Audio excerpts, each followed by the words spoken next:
आप लोग नोट भी कर सकते हैं, distance between two parallel lines, distance between two parallel lines.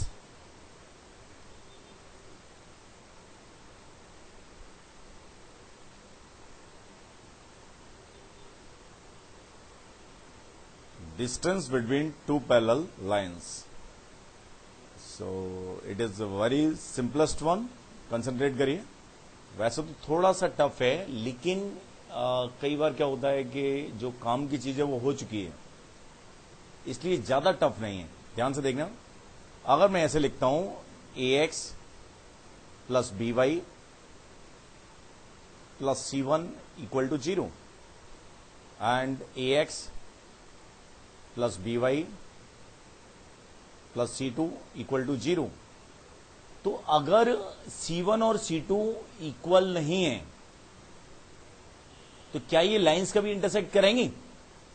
नहीं करेंगी। क्यों? दोनों की दोनों कैसी हैं? पैरेलल। जो फर्स्ट लाइन है मेरे पास, उसका स्लोप कितना है? Minus a by b. Second line का स्लोप कितना है?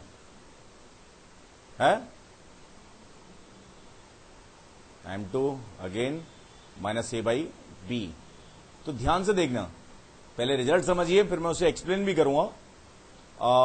ये L1 इक्वल टू 0, ये L2 इक्वल टू 0 पैरेलल है, लेकिन AX और BY के ये जो टर्म है ये सेम है, यहां पर भी सेम है, इनके साइन अपोजिट नहीं होनी चाहिए। ऑल्दो L1 इक्वल टू 0 है, और अगर मैं ऐसे भी लिखता हूं minus b y plus C2 equal to 0, तो ये लाइन भी क्या है? फर्स्ट के पैरेलल है, लेकिन जब मैं रिजल्ट अप्लाई करूंगा, जो आपको बताना चाह रहा हूं, तब दोनों लाइंस किस फॉर्मेट में होनी चाहिए कि उनके एक्स और वाई के कोफिशिएंट कैसे होने चाहिए? सेम ही होने चाहिए। What it? बात समझ में आ गई कि नहीं है? इस टाइप के चेंजेस नहीं होनी चाहिए कि माइनस का मल्टीप्लाई है या 2 का मल्टीप्लाई है, 2ax कर दिया प्लस 2ay कर दिया। मतलब वो तो हो भी सकता है, लेकिन माइनस का मल्टीप्लाई करके नहीं होना चाहिए। समझ आया? उस केस में let lines are in the format ax plus b y plus c1 equal to 0 and ax plus b y plus c2 equal to 0, तो उनके बीच की जो शॉर्टेस्ट लेंथ है वो हमारे पास आती है mod c1 minus c2 upon under root a square plus b square. ठीक है ना? Note it properly.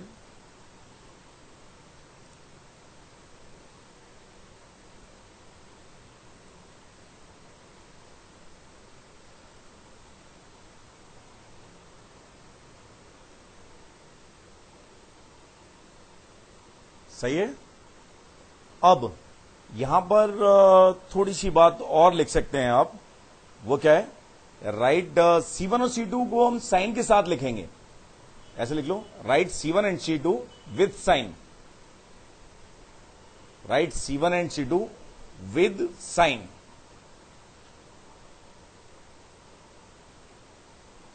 ठीक है।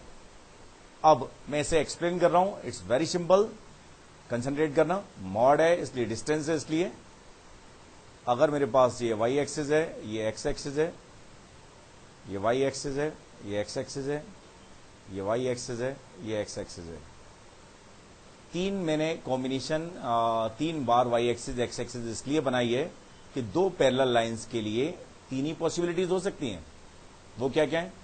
या तो दोनों की दोनों कैसी हो कि जो पॉजिटिव इंटरसेप्ट ही कट करती हो, y एक्सिस से कैसा इंटरसेप्ट कट करती हो? पॉजिटिव। ठीक है कि नहीं? या कैसी हो? दोनों की दोनों y एक्सिस से कैसा इंटरसेप्ट कट करें? निगेटिव। समझ गए ना? या फिर एक पॉजिटिव कट करें और ये एक निगेटिव कट करें। बात समझ में आ रही है कि नहीं?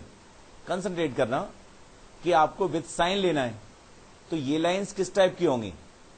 ध्यान से देखना, जैसे 3x plus 4y plus 5 equal to 0 and 3x plus 4y plus 1 equal to 0, इस टाइप की लाइंस होंगी। बात समझना है कि x को हम 0 रखें तो y कैसा आ रहा है? पॉजिटिव आ रहा है। गलत लिख दिया। x को 0 रखने पर y कैसा आ रहा है? पॉजिटिव। तो यहां नेगेटिव और यहां पर भी नेगेटिव। इस टाइप की हैं ये लाइंस, बात समझ में आ रही है ना। और जो फर्स्ट लाइन है इस पर ओरिजिन से लेंथ ऑफ परपेंडिकुलर कितना आएगा, 5/√3² + 4²। सेकेंड लाइन पे length of perpendicular from origin कितना आएगा, है 1/√3 और 4 होगा, 3² + 4²। बात समझ में आ गई ना। तो इस लेंथ में से अगर मैं ये लेंथ सब्ट्रैक्ट कर दूंगा तो मेरे पास क्या आ जाएगी, ये वाली लेंथ आ जाएगी, कोई दिक्कत नहीं है, वहीं से आया है, समझ आया ना। इस केस में क्या आएगा, ये कैसी लाइन्स होंगी, late 3x + 4y + 5 = 0 and 3x + 4y - 5 = 0 + 3 = 0। तो इसमें क्या हो रहा है, दोनों जो इंटरसेप्ट है वो दोनों के दोनों कैसे हैं, नेगेटिव है। तो इस केस में भी क्या होगा कि अगर मैं ओरिजिन से दोनों पे लेंथ ऑफ परपेंडिकुलर ड्रॉ करूंगा तो डिफरेंस के बाद मेरे पास क्या आ जाएगा, C1 और C2 की वैल्यू क्या होगी, डिफरेंस ही आएगी। C1 और C1 - C2 डिफरेंस कब कब आएगा, या तो दोनों के दोनों पॉजिटिव हो या दोनों के दोनों नेगेटिव हो, ठीक है या नहीं। अब कंसंट्रेट करना, जो ये केस है कोई एग्जांपल लेने की जरूरत नहीं है। इसमें क्या हो रहा है, एक इंटरसेप्ट पॉजिटिव है और एक इंटरसेप्ट नेगेटिव है, तो वो अपने आप ही क्या हो जाएगा, C1 - C2 की जब वैल्यू निकालेंगे तो वो अपने आप ही क्या हो जाएगी, ऐड हो जाएगी। बात समझ में आ रही है कि नहीं। मतलब इसमें क्या आएगा, यहां से ओरिजिन से इस पे लेंथ ऑफ परपेंडिकुलर और इस पे परपेंडिकुलर, उनका सम किसके बराबर होगा, इन दोनों के बीच की शॉर्टेस्ट डिस्टेंस। Got it. मतलब कोर फंडा जो मैंने अप्लाई किया है उसे प्रूव करते समय कि एक लाइन पर ओरिजिन से लेंथ ऑफ परपेंडिकुलर डाला लेकिन साइन नहीं लगाया, उसमें क्या लिख दिया, C1/√a² + b²। ठीक है कि नहीं। अब C1 पॉजिटिव होगा तो इसका मतलब क्या, वो पॉजिटिव आएगा, और नेगेटिव होगा तो नेगेटिव लिख दिया। उसके बाद दूसरी लाइन पे ओरिजिन से लेंथ ऑफ परपेंडिकुलर ड्रॉ किया तो वो कितना आएगा, C2/√a² + b²। उनका मैंने क्या ले लिया, डिफरेंस। अगर C1 और C2 दोनों एक ही तरफ होंगे, दोनों पॉजिटिव होंगे, तो अपने आप ही वो क्या आएगा, डिफरेंस आएगा, सब्ट्रैक्ट होंगी चीजें। बात समझ में आ रही है ना। और चाहे वो दोनों के दोनों पॉजिटिव हो या दोनों के दोनों नेगेटिव हो, उन दोनों ही केसेस में क्या आएगा, डिफरेंस आएगा। लेकिन अगर एक पॉजिटिव और एक नेगेटिव है तो भी कोई टेंशन की जरूरत नहीं है, अपने आप ही वो क्या हो जाएंगे, ऐड हो जाएंगे। गॉट इट, समझ गए, ये समझ आ गया। तो दो पैरेलल लाइंस के बीच की डिस्टेंस क्या होती है, mod C1 - C2/√a² + b²। मुझे लगता है इसमें कोई भी दिक्कत किसी को भी अब नहीं है, अगर है तो आप पूछ सकते हैं। काम की बात क्या हुई, आपको यह ध्यान रखना है C1 और C2 विद साइन लेना है। कोर कंसेप्ट कहां से आया है, ओरिजिन से दोनों पे लेंथ ऑफ परपेंडिकुलर ड्रॉ कर दिया, उनको सब्ट्रैक्ट करके लिख दिया। जब एक ही तरफ हो रहे हैं तो सब्ट्रैक्ट होंगी लेंथ, दूसरी तरफ अलग अलग होंगे ओरिजिन के, तो वो अपने आप ही ऐड हो जाएंगे।